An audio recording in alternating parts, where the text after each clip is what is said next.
Welcome to Thriving on Purpose, the YouTube channel. Good morning, beautiful people. Thank you so much for tuning in to another episode of Thriving on Purpose, the YouTube channel, where we share stories of hope, inspiration, and determination from women who have gone on a breast cancer journey so that we can let the ladies coming behind us know that not only can life be good after breast cancer, but it can be better than ever before. And today we have with us the lovely Michelle Terry, right? Yes. Got it. Michelle Terry, who is going to share her amazing story with us of her breast cancer journey. I am your host, D. Manuel Cloud. I am a two-time breast cancer survivor. I am an international speaker, a best-selling author, and a breast cancer recovery strategist, which means I help breast cancer survivors make the rest of their life the best of their life. So, Michelle, thank you so much for being here with us today and for your willingness to share your amazing story. I really appreciate you. Oh, you are very welcome. I am happy to be here. Been waiting to do this for a while now. Yay! I love it. I love it. So, listen, the first thing I always like to ask before we get started, I like to ask the age of diagnosis and the type of diagnosis because I think that it helps the ladies watching relate to us a little bit better. Okay. Well, I was 52 when I was diagnosed, November 16th, 2021. Wow. A day that I will never, ever forget. And I used to say that was one of the worst days of my life.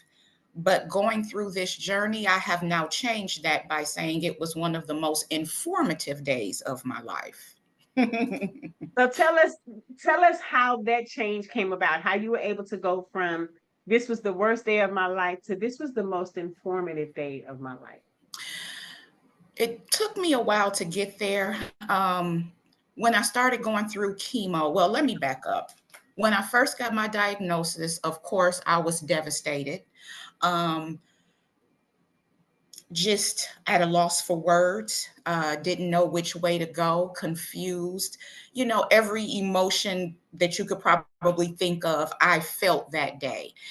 And just took the day to take it all in. I went home, of course, cried all the way home, very depressed, not sure of what my future was going to be. And those first couple of days, I was very down. But after those first couple of days and talking to my doctors and talking to them about a plan and realizing that it wasn't a death sentence, that this is something that I could get through and that I had to be positive about it because my emotions, I learned, played a lot into what this journey was going to be. And so I thought, okay, am I going to go through this journey angry and upset and mad at the world? Or am I going to go through this journey and look at it as a learning journey? Why, Mm, and I never said, why me? It was more of a why now. And mm, so I went on a journey to learn and figure out those questions because I am someone who I had issues with my breasts for years. I had breast cysts, and I would have to go get them aspirated. And when I had my mammograms every year, I would have to have the 3D ultrasound as well as a mammogram because I had dense breasts. got it. So, going through a process, not every year, but every 6 months, because that's just how fast my cysts would grow and they would Mm, have to aspirate them. So it was a journey that I was already on, but a different type of journey was coming my way. And I just didn't know about it. So transitioning from dealing with breast cysts for years and going get breast cancer, I thought, okay,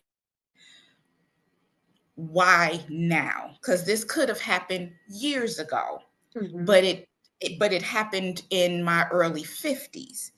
And so in answering those questions, why now? Why not now? Just like the why me, why not me? I'm not different from anyone else. This could happen to anyone. So the why now, I thought maybe the why now is because I can handle it now. Maybe God knew I couldn't handle it back then. So I just looked at it as, He does not put more on us than we can handle at any given time in life. So here I am today, able to tell this story. All right. You brought it up. I didn't. God is this has been the center of most of these interviews, Yes. Michelle. And I just truly believe that we're doing God's work by sharing our stories, right? By letting ladies know that you can try and get through this Mhm. without God, but it's so much easier with It's a God. whole lot easier. So much easier with God, right? And I love that you talked to why now? Why not now? Why Mhm. me? Why not me? Mhm. Right. And one of the things that I talked with, I did an interview right before yours with a beautiful woman named Lena. Mhm. And one of the other things that she talked about is God letting her know, I'm going to make you better than ever before. Yes. Like just knowing that and hearing that from God, you're just kind of like, okay, let's see where this thing takes me then. Absolutely. And that is where I arrived at in my journey and processing all of this and getting on the path to not so much worry about what was coming next, but to be okay with what was coming next, whatever that was. I had to get comfortable with being okay with whatever that next thing was going to be in this journey. I love it. And what I just heard you say is with faith, you learn to be okay with what was coming next. Yes. I love Yes. I love it. Okay. So tell us then, Michelle, about Mhm. the treatment plan that was chosen. Okay. I was diagnosed with stage 3 triple negative breast cancer, Mm, which I learned is one of the most aggressive breast cancers that a woman can get. And unfortunately for African American women, it affects us more than any other demographic. absolutely. Um, the researchers and oncologists are not sure why. They're still doing a lot of research on that, but studies show it just affects women of color more than any other demographic. So after my diagnosis, like I said, once I got on the path to being okay with having to go through this journey, my treatment plan was, because the tumor was so large, it was over 10 centimeters. So my team decided that surgery would not be the best option first, because if they did the surgery first, they literally have to take my entire right breast. And they Mhm. did not want to do that. So they decided that doing chemo first was going to be the best course of option for me. So I did chemo first. I did 16 rounds, which equaled out to be 4.5 months. And that was Um, to shrink the tumor first, right? to shrink the tumor, yes. And I am happy to say that it way, way, way, way down. And so I went on a little hiatus because they like to, you give your body a chance to rest from the chemo. So I had about a 3 to 4 week hiatus, I called it, to give my body a break. And then after my hiatus, I had a double mastectomy. Okay. Um, that part was, I thought the chemo was tough, but the double mastectomy was a little tougher than I thought. And what I mean is, I knew it was coming. So I was mentally preparing for it, getting used to the fact that two major parts of my body was going to be gone. And, it's funny how you prepare for things and you think you're okay until the day of, and then all of these emotions came rushing in. And I had my husband, my family was there with me before I went in for surgery. And I put on a brave face, D, but on the inside I was tore up. And Mhm. I couldn't really talk about it because no one could really understand because it Mhm. wasn't getting ready to happen to them. So I Mhm. did, I just put on a brave face and I acted like I was okay, but I really wasn't okay. And Mhm. when I got back into the holding area after I got prepped, I lay there and I was talking to my husband, and he was keeping me in good spirits. He was, but behind the smiles, I was really down because I kept saying in my mind, I'm getting ready to lose my breasts. They're going to be gone. Mhm. And, what is that going to look like when I come out of, surgery? And how am I going to feel? And all of a sudden, something just came over me. In that moment, I was saying something, but I realized that it was God. And I just got really comfortable. I got really still, and I just became okay with it. His voice came and said, "You are going to be okay. It is going to be fine. I got you." And from that moment on, I was okay. When I came out of surgery, which was a success, um, my surgeon told me and my husband that he thought he was going to have to take a whole lot more lymph nodes than he did. He only needed to take 6. Some of the cancer cells did go over into my lymph nodes, but he got them all. So that was a success. And I was very happy to hear that.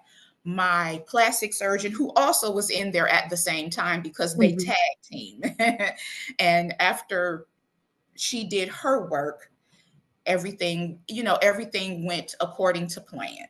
I I had love no it. Yeah, I had no complications at first because there's Okay. always something coming around the corner. Okay. Okay. Tell us about that. Okay. I spent a few nights in the hospital. Everything was fine. Blood pressure, vitals, everything was fine. And when I got discharged, I came home. My first week went really, really well. I was really sore, of course, but in good spirits because I just kept hearing that voice. God just kept saying, I got you, every time the worry or the doubt or fear would slip in, because I'm not going to sit here and say that I never got afraid. I was never doubtful, because I was. God just kept saying, I got you. You got to keep going. You have to keep going. And my family was a big part of that too. They all rallied around me and let me know that they had me. They were there, whatever I needed. They really rallied around me and helped me. And they allowed me to be sad on the days I was sad. They allowed me to cry on the days that I just needed to cry. And I say allow, not that they would have told me, you don't need to be crying or, be Right. negative, but I learned that it is okay to not be okay, because in my family I've always been the strong one. So Oh my gosh. Tell me about it. it was refreshing to not be the strong one for once. I love it. I love it. So you went from being the one who was always caring from other people to Yes. now allowing people to care for you. Yes. And honestly, it was hard at first to be that vulnerable and let go, because I was always used to Mm. everybody else, me telling everybody else it's okay, I got you. Yes. So it felt good to hear other people they had me, even though I know that they did. It feels good to be told that. I love that you spoke to the vulnerability piece, right? I think that that's a huge topic to touch on because many of the women that I've talked to and done these interviews with, we talk about being vulnerable. And being Hmm. vulnerable was one of the hardest things for me as well, Hmm. allowing people to be there for me because, like you, I was the strong one, right? Yes. And I wanted to put on that brave face. I didn't want people to worry because what happens when the strong one is now Yes.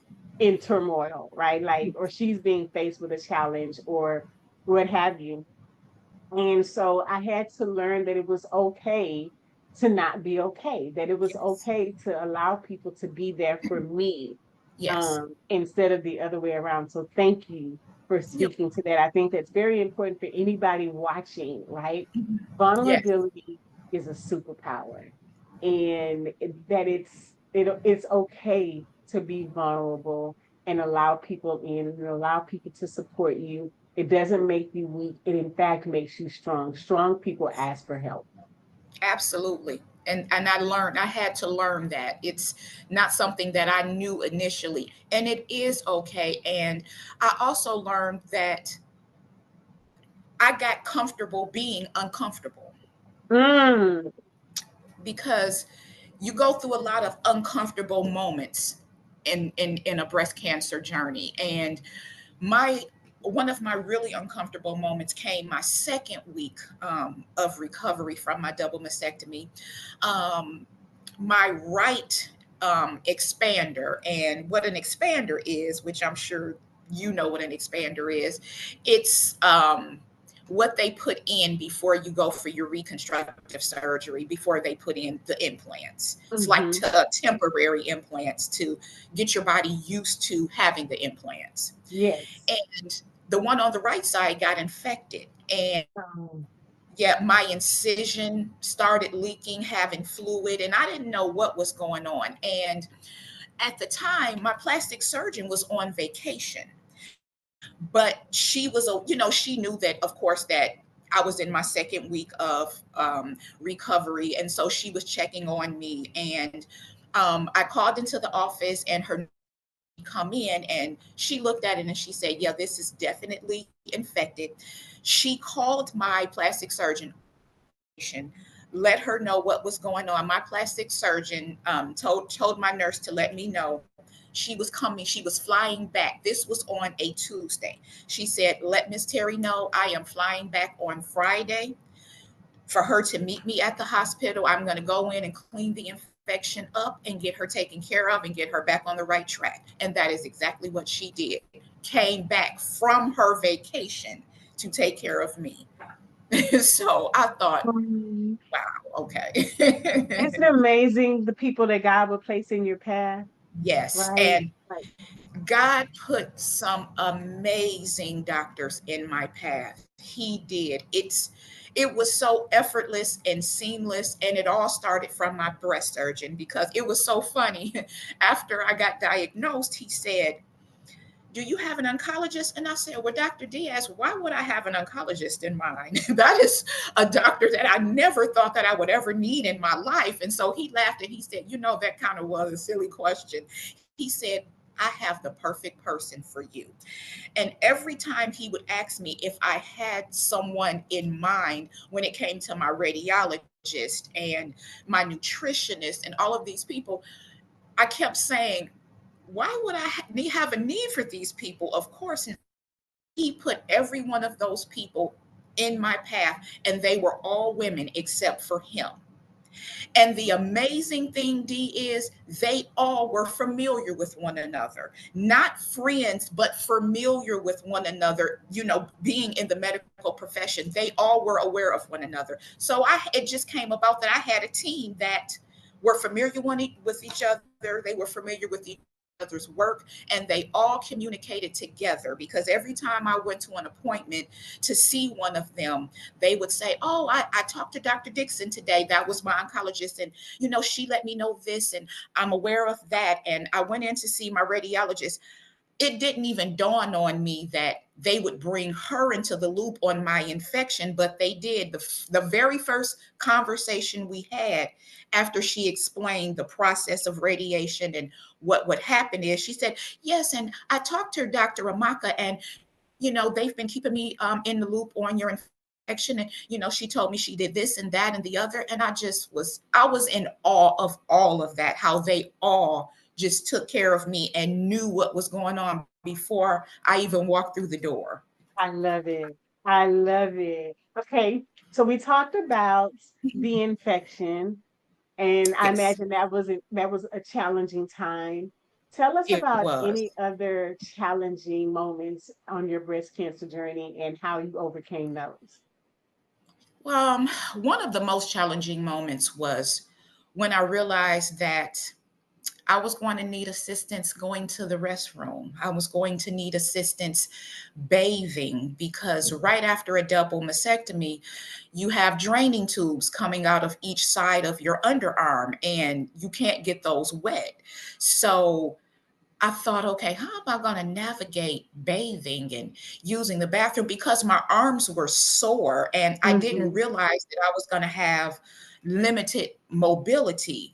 I read up on some of the challenges, but reading about it and going through it is two totally different things because when you're reading about it, it reads as this could happen or Mm-hmm. this may happen, not that it will happen. Mm-hmm. So I'm not processing that, okay, yeah, I'm not going to have full use of my arms. So it caught me off guard a little bit when I couldn't raise either of my arms over my head. I could, barely get them here.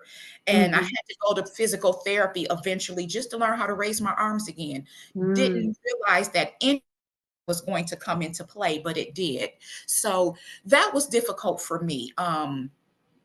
In my vulnerability journey, being vulnerable enough to allow, you know, my husband to help me because he's my husband. Of course, he didn't mind, because I was unable to do it, but it was that vulnerability thing Yes. and letting go. And he and my daughter both helped me a lot in that area. They did. I love it. I love it. I love that I'm hearing a common theme throughout your journey of just becoming more vulnerable. Yes. And, like maybe this is what God had in mind all along, right? To just let you know that Yes. you have this superpower of vulnerability and how strong you are to be able to allow people to be there for you, right? Your husband, your daughter, and the rest of your family members. I love this common theme.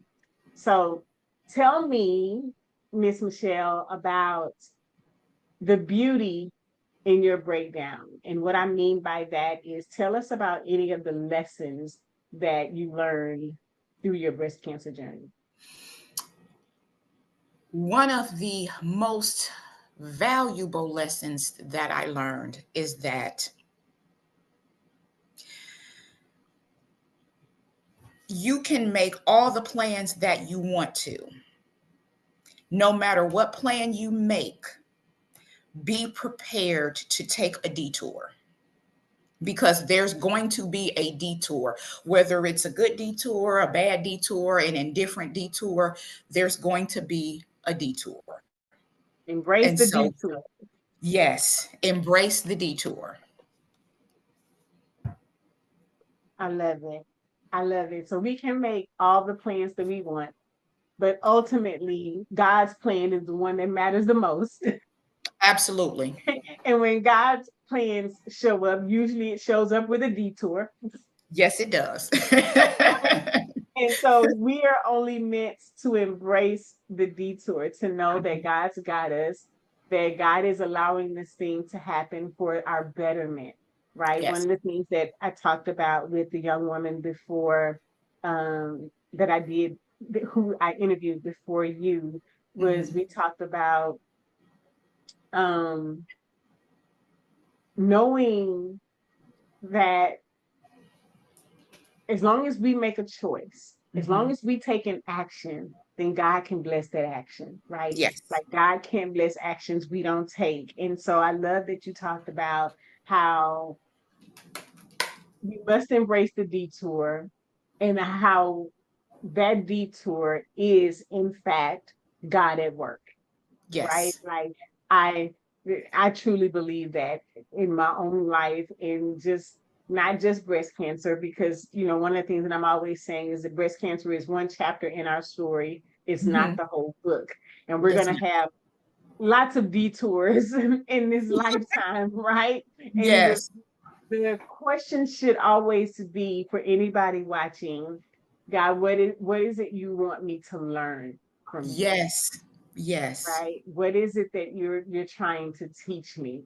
Yes. So tell us, Michelle, what it means to you to thrive and how that shows up in your life.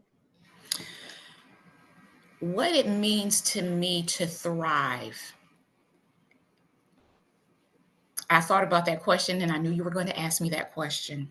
Um, for me, it's living out loud, because living Mm, out loud is not something that I did prior. I pretty much have, up until now, have always been a person that liked to be in the background. okay. Um, don't really want to be out front. Don't want to be the, not necessarily, I don't know if center of attention is the right terminology, but what I mean is living fully in who I am, Mm.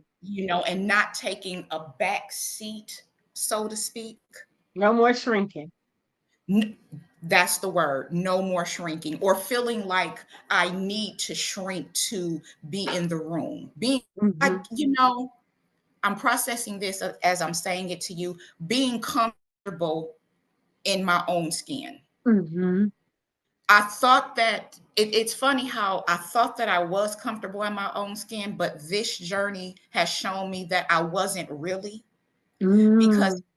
even even going through the journey, it's not that I didn't want people to know, but I wasn't like shouting it from the rooftop. Not that I was supposed to shout from the rooftop that, hey, I have breast cancer, but it wasn't until I got through it, almost all the way through it, that I got comfortable saying it to people. So I would Oh, say I that, resonate with that. so I would really say that, yeah, getting comfortable being out front and saying, hey, this is who I am, this is what happened to me, and it's okay. I love it. I love it. So, what I just heard you say, just to paraphrase, is what it means to you to thrive is to be comfortable in your own skin, to be Yes, comfortable sharing your story and your journey. No more shrinking, no more playing it small, but really being an advocate to say, this is what I went through.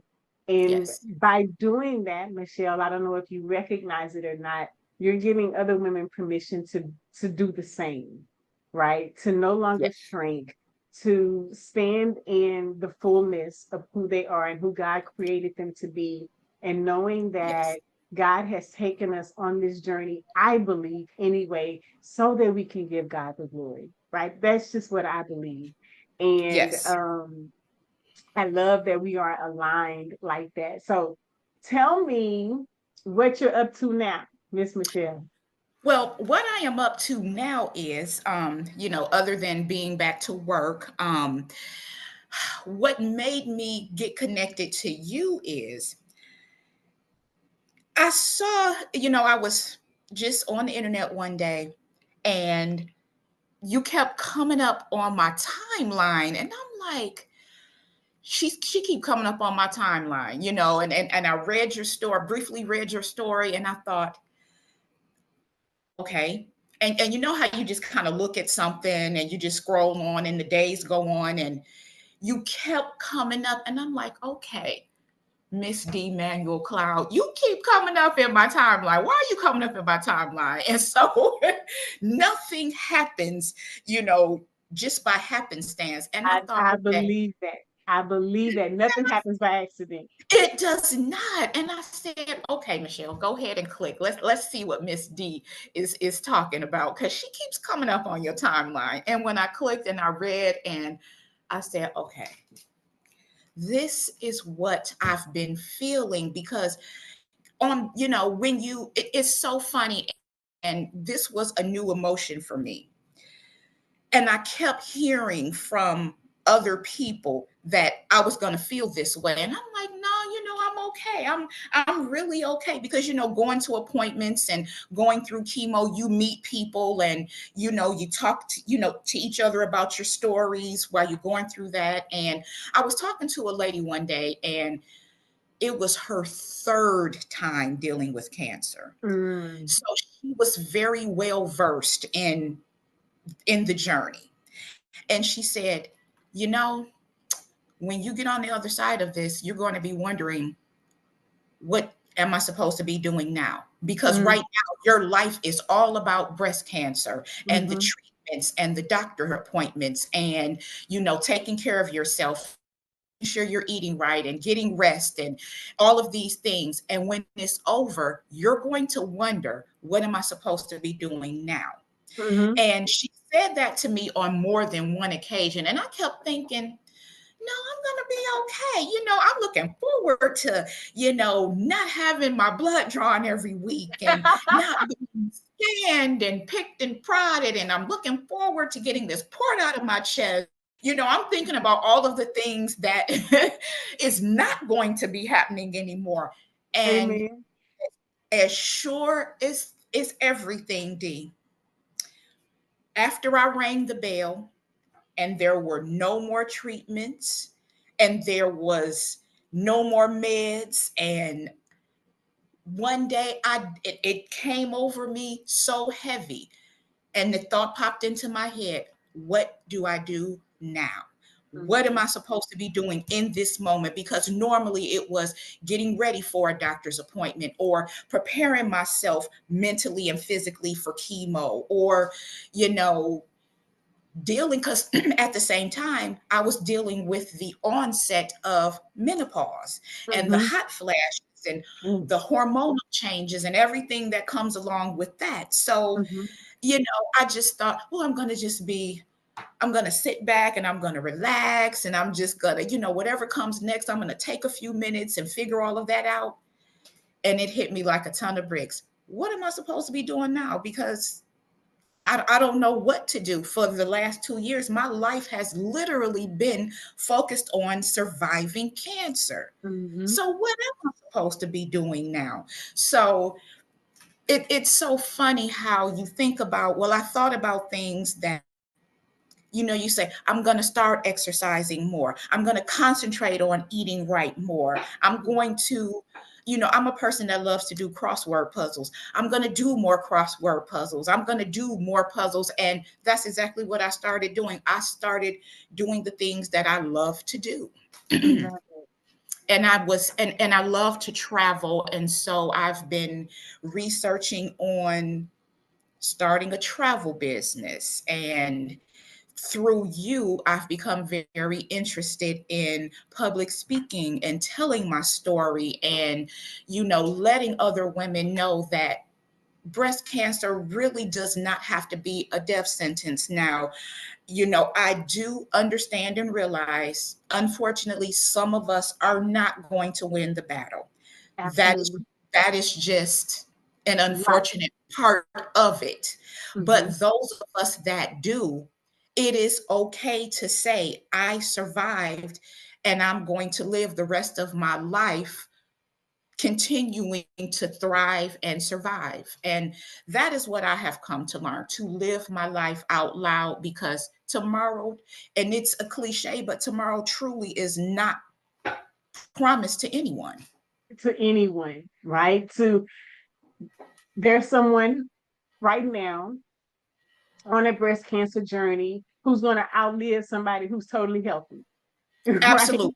Absolutely. So I think that what you said is so true. Tomorrow is not promised. And so let's live each day to our fullest, right? Yes. And I believe that we do that by sharing our stories, by letting other women know what we have to offer, in terms of inspiration, hope, determination, Mhm. letting them know that you can persevere, right? That Yes. it takes a little grit and a whole lot of grace. Right? Absolutely.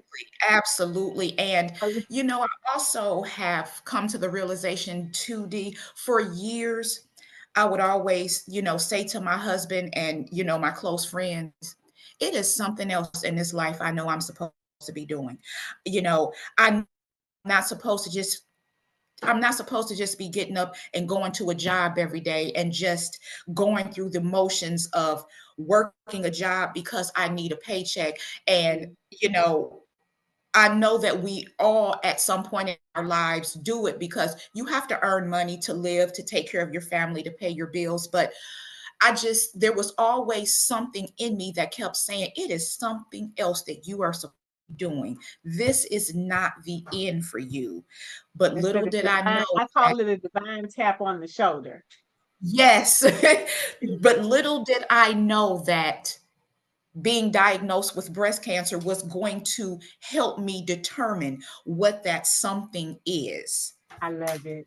I love it. So, what I heard is you found purpose and passion Yes, in your breast cancer journey, right? That it left you with that divine tap on the shoulder that lets you know that there's more that you're meant to be doing and that you have something to offer to the breast cancer community in the terms yes, of hope, inspiration, and determination. And I love that for you, Michelle. Let's celebrate absolutely. that. Yes, absolutely.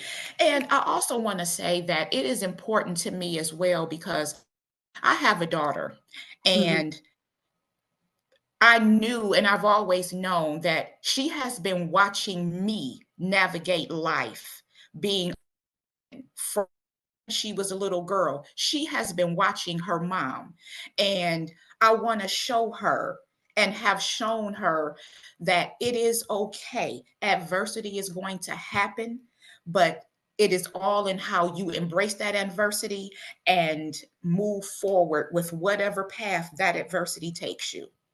Amen. We all have, well, not all, that was a blanket statement. Most of us have little people, younger people, young adults who Yes. are watching us, right? I Yes. resonate with what you just said so much. I have a son and a daughter that I know Mhm. watched me on their breast cancer journey and continue to Yes. watch how I move in life, how I treat Yes. people, the impact that I make. And so I want to be the example to them of what's possible. Absolutely. And my son as well. I definitely don't want to leave him out. And it they both handled my diagnosis not well. I'll just say not well. Hmm. Um, my son took it worse than my daughter did. I thought that she would take it worse than he did, but he took it worse than she did. Um, Mm. but they struggled with it in the beginning. But as my journey unfolded, and they, of course, they saw me at my worst when I on the days where I was just very, very, very ill. And I know Mm. that that was terrifying for them, but I was okay with letting them see me like that because I realized that I needed to let them see me that way so they would know I was going to be okay. And so I allowed them to see every step of what that looked like.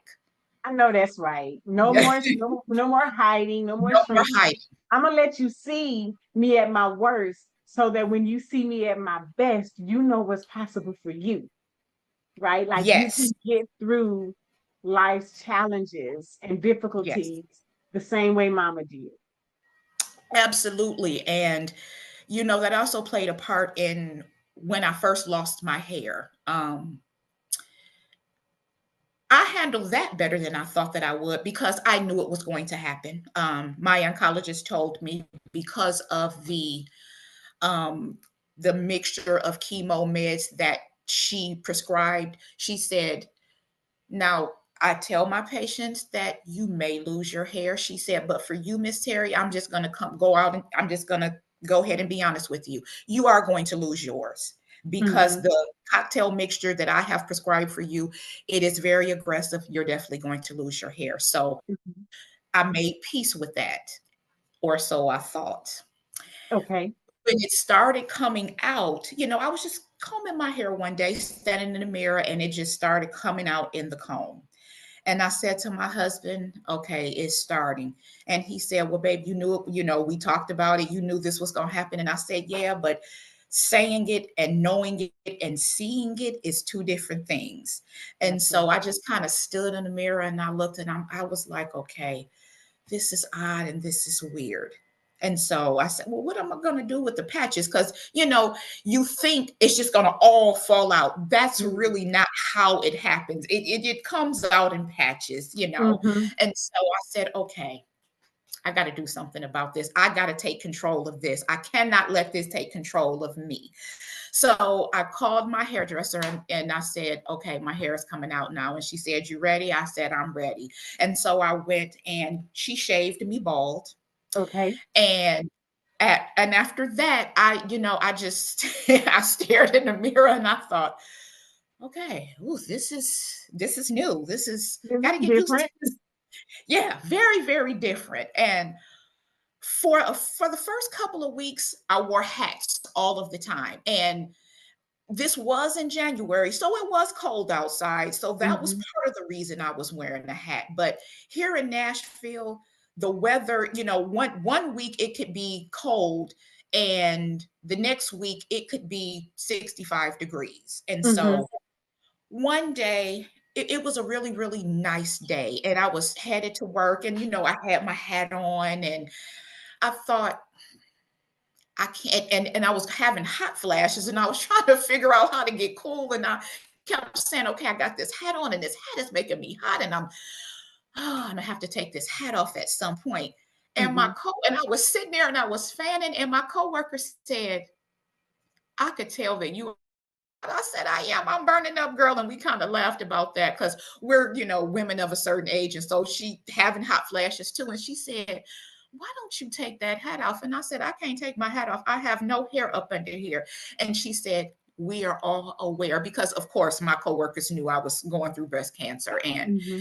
she said, we are all aware. She said, girl, if you don't take that hat off, I said, but I can't be around here in my bald head. And oh my goodness, and it wasn't vanity at all. It was just, I can't let anybody, It was you different. know, yeah, besides my husband and my son and daughter see me bald headed, I don't want everybody seeing me.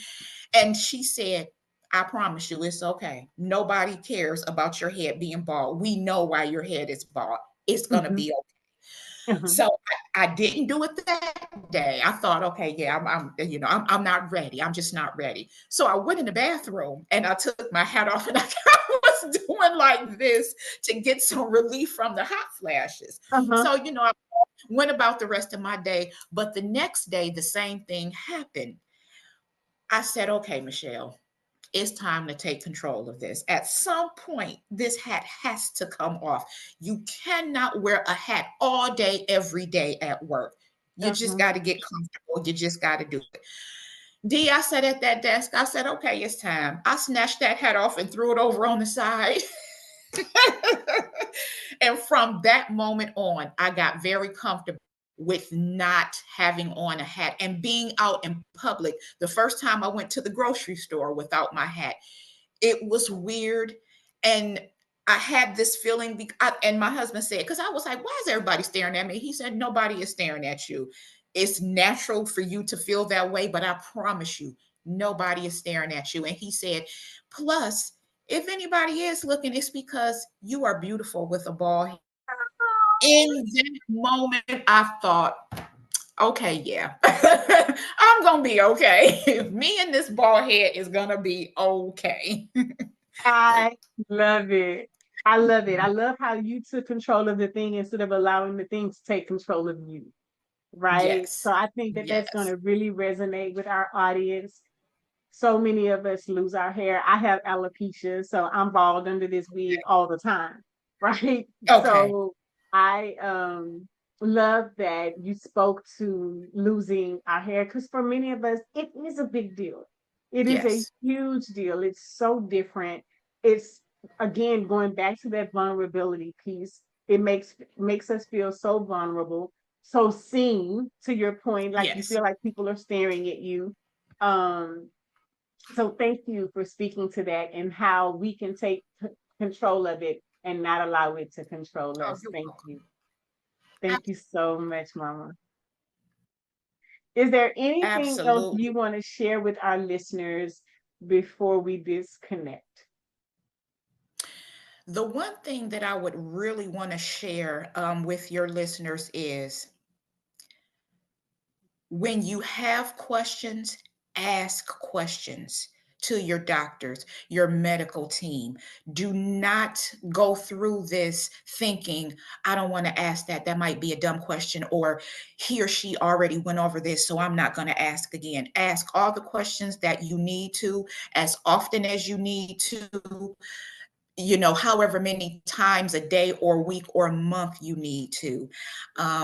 Another thing that I really want to stress is to trust the process, because there are going to be moments where you're going to feel like this is not right, or and when I say this is not right, you're not going to feel well. And that Mhm. is just part of it. The chemo, or whatever treatment plan that you go through, you aren't going to feel well. That's just a part of it. And I would like to offer, still trust it and go through it. Don't give up, because I'm going to be very honest and very transparent and say there were moments that I wanted to give up. But I also knew that in those moments it was because I was very nauseated, or my body was just so tired and broken down from the chemo. But you have to just keep going, is the one thing I want to stress. Just keep going. Don't stop. When you're going through Do hell, not don't stop. stop. Keep going. Don't stop. Keep going, because there is a light at the end of the tunnel. Absolutely. Thank you so much, Michelle. Thank you for You're your welcome. amazing story. Thank you for your authenticity, your vulnerability, and just the impact that I know that this episode is going to make. Thank you so much. You're so welcome, and I appreciate you. Absolutely. So, this has been another episode of Thriving on Purpose, the YouTube channel with the lovely Michelle Terry, where we have talked about knowing that God's got you. We've talked about trusting the process. We've talked so much about vulnerability and authenticity, right? And I'm hoping that it really blesses and inspires someone to know that when you're going through hell, just keep going, right? Yes. Don't stop in the middle. Trust the process. There is light at the end of the tunnel, right? Yes. So if you like what you've heard today, don't forget to subscribe to the channel, turn on your notifications so that you'll know when we drop our next episode. Remember, we love you. Ain't nothing you can do about it. And remember, we're thriving on purpose. Bye for now. For more inspirational stories like these, please like, comment, and subscribe. And remember to turn on your notifications. Thank you for rocking with us. And remember, we're thriving on purpose.